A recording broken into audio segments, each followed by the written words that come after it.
మన శరీరంలో కొలెస్ట్రాల్ అనేది కీలక పాత్ర పోషిస్తుంది. కానీ దాని స్థాయిలో అసమతుల్యత ఏర్పడితే మాత్రం అది మొత్తం ఆరోగ్యంపైనే తీవ్ర ప్రభావం చూపిస్తుంది. ముఖ్యంగా గుండె మీద దీని ప్రభావం ఎక్కువగా ఉంటుంది. కొలెస్ట్రాల్లో 2 రకాలుంటాయి.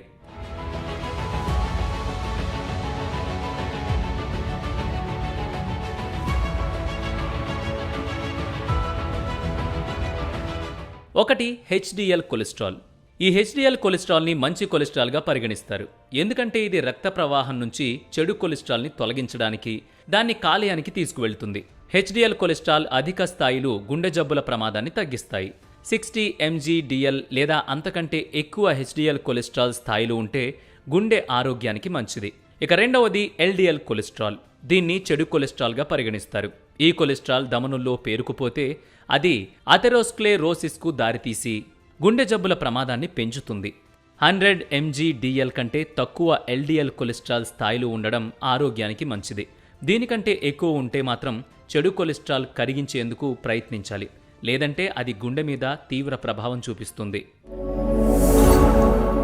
రక్త ప్రవాహంలో కనిపించే ఒక రకమైన కొవ్వు పదార్థం ఇది. ఎలివేటెడ్ ట్రైగ్లిజరైడ్ స్థాయిలు పెరిగితే గుండె ప్రమాదంలో ఉందని అర్థం. ట్రైగ్లిజరైడ్ స్థాయిలు 150 mgdl కంటే తక్కువగా ఉండాలి.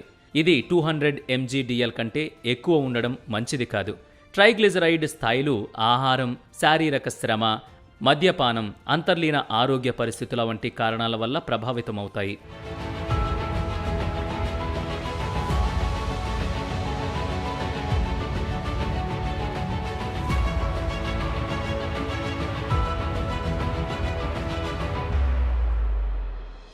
మొత్తం కొలెస్ట్రాల్ స్థాయిలో మంచి కొలెస్ట్రాల్ నిష్పత్తి 4:1 కంటే తక్కువగా ఉంటే ఆరోగ్యంగా ఉన్నట్టు, 5:1 కంటే ఎక్కువ నిష్పత్తి ఉంటే అధిక ప్రమాదాన్ని కలిగి ఉన్నారని సూచిక.